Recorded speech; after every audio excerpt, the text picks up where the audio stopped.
Hello, and welcome to Sim.PC, where right now is 17:43, it's like 20 degrees outside, and it's the pre-evening. As we're rolling with mates, I'm saying pre-evening, it's a good established concept by now. Am I right, people? Am I right? Well, of course I'm right, right?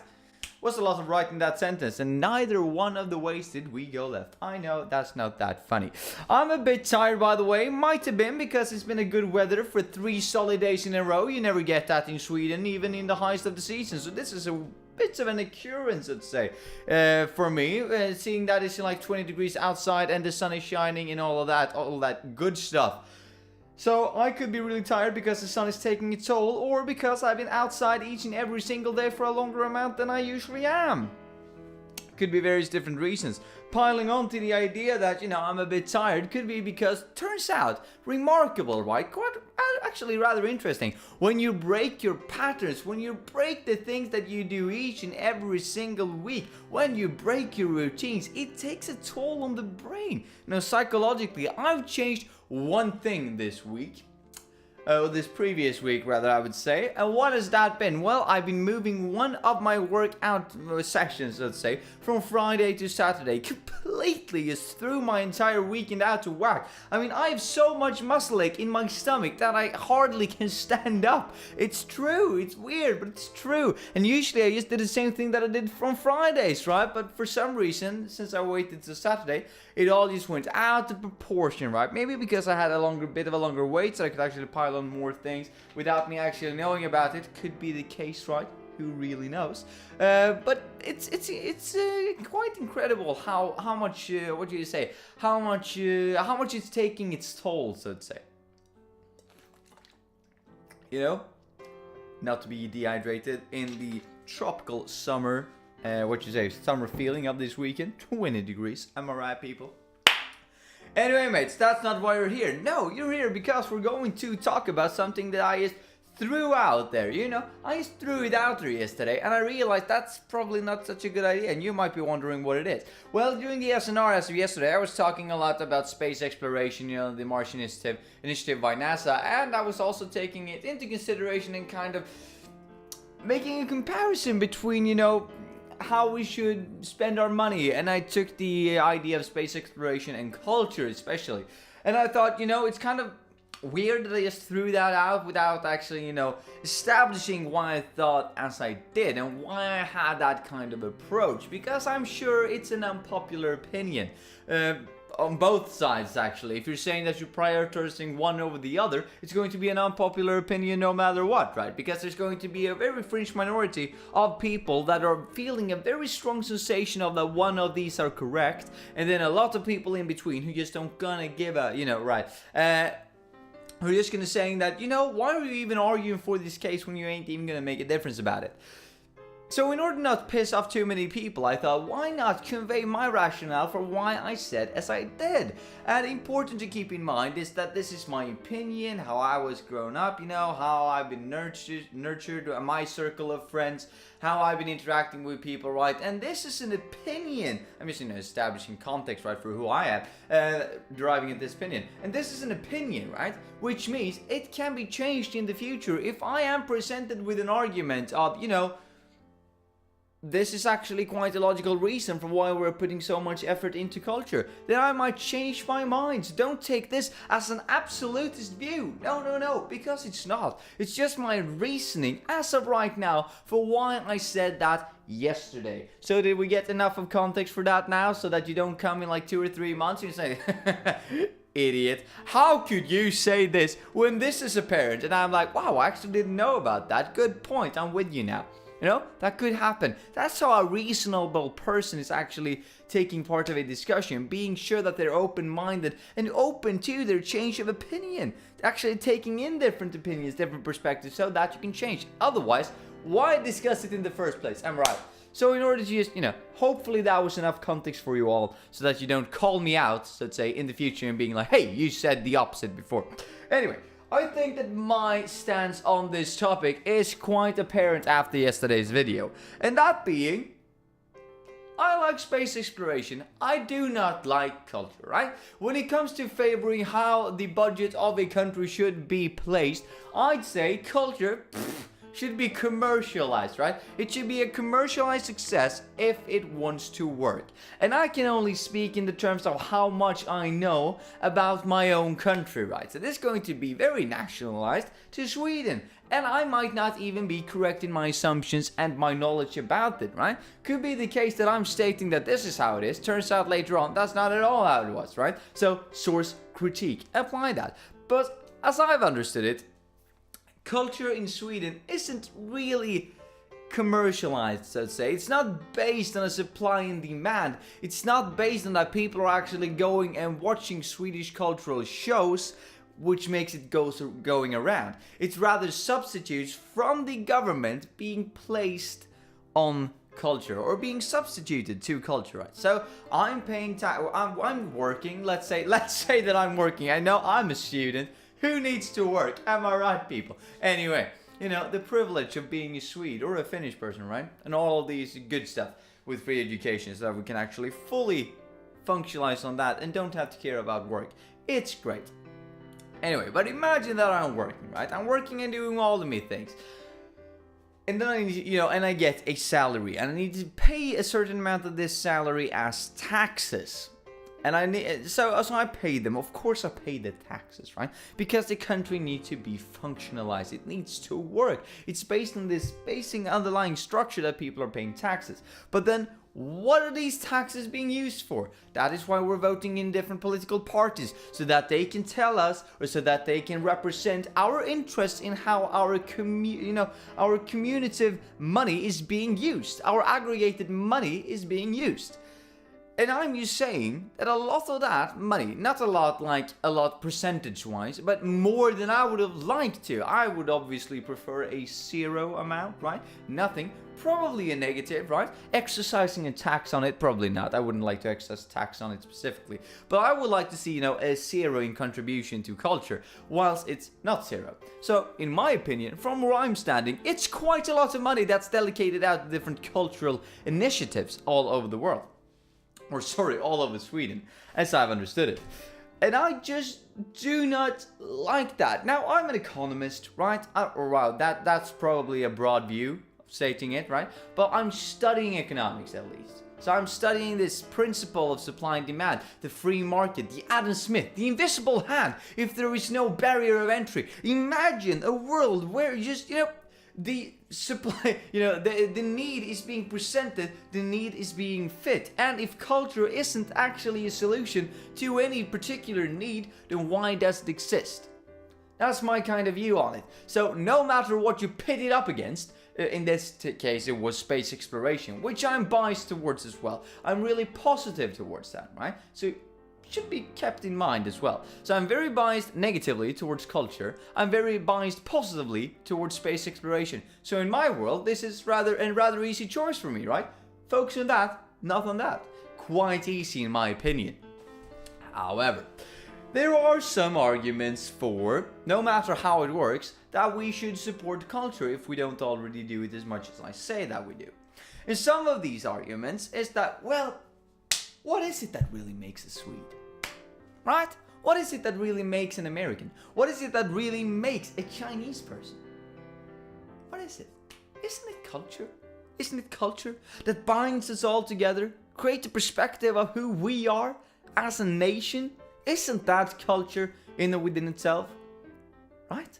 And I can see where you're coming from. I mean, I can get behind that entire idea that sure, culture is partially who you are. However, as many of you know, if you followed any of my other videos, and if this is the first one you've seen, I can probably establish it quite quickly.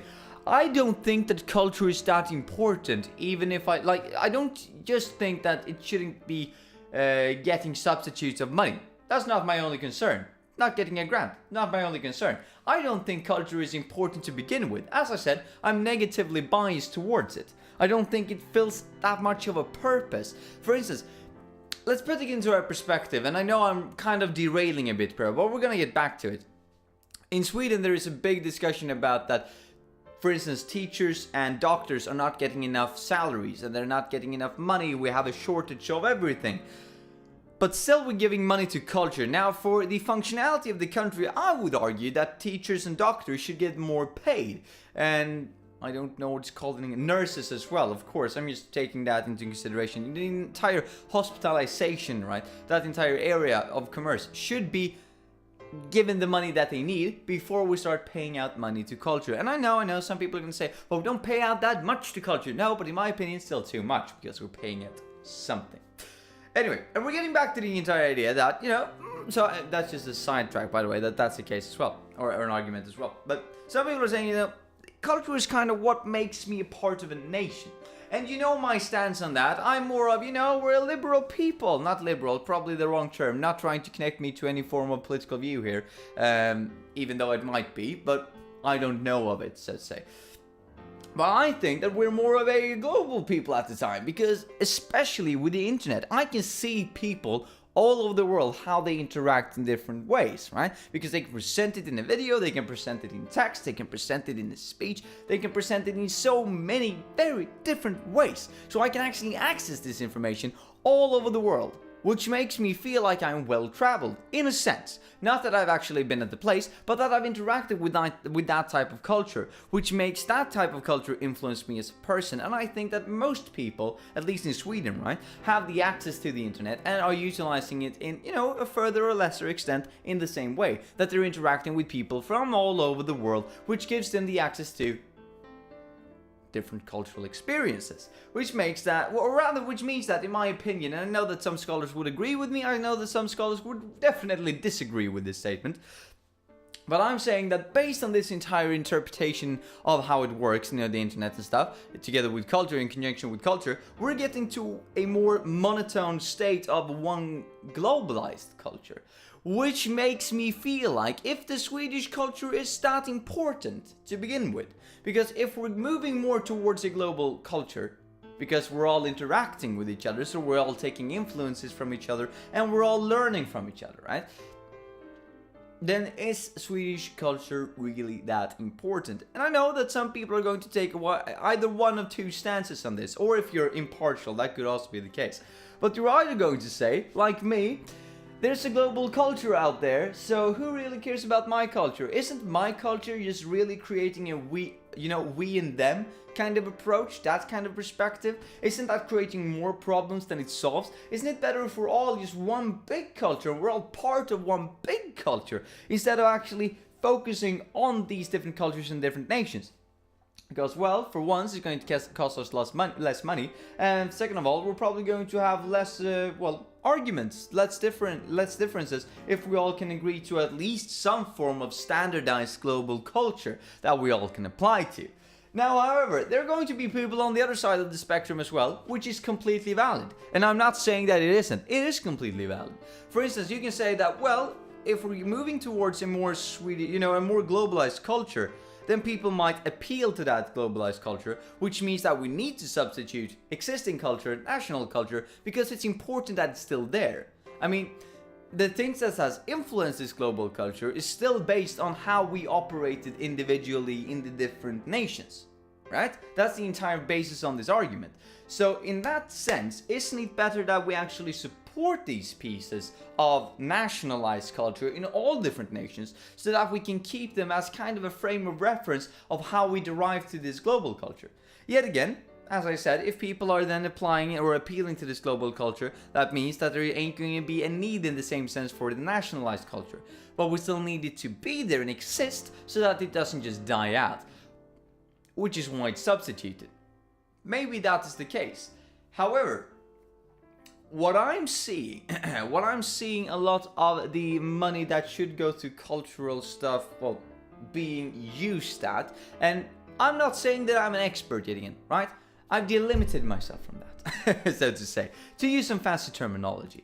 But I don't know how all of this works, right? Perspective, context, trying to build it, right, as we go through. But based on my very limited experience, I've seen some shows, I've seen some dances, I've seen some ballets or stuff like that in Sweden that has been classified, as far as I knew, as culture, and they've been getting grants and money from either from different organizations like NGOs or from the government to perform this because it's part of the Swedish culture. However, what I saw had nothing really to do with Swedish culture specifically. It was more like different plays, you know? Not a place, but a play. For instance, Cats, The Lion King, whatever, you know it, you name it. Perhaps not at that extent and that grandiose scale, but at lesser scales. That you're still seeing all of these plays and people are saying, oh, this is culture. Yes, but if the argument is that we should keep the national culture because we're moving towards a more globalized culture, the assumption that we make in this entire discussion is that we are moving towards a globalized culture. If that doesn't hold, then this entire argument is probably out of whack, right? So that's the one assumption that we need to keep in mind. However, if we do assume that, then we say that, well, national culture perhaps should be substituted because, you know, it doesn't have the appeal anymore. People are appealing to global nature, blah, blah, blah. As we said before, that's why it needs to be substituted. However, that should be substituted in order to keep the Swedish culture or any given set national culture alive.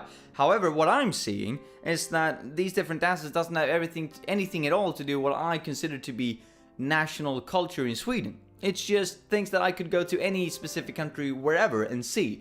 It's just that there are things that are considered to be cultural, but they don't have any connection to Sweden at all.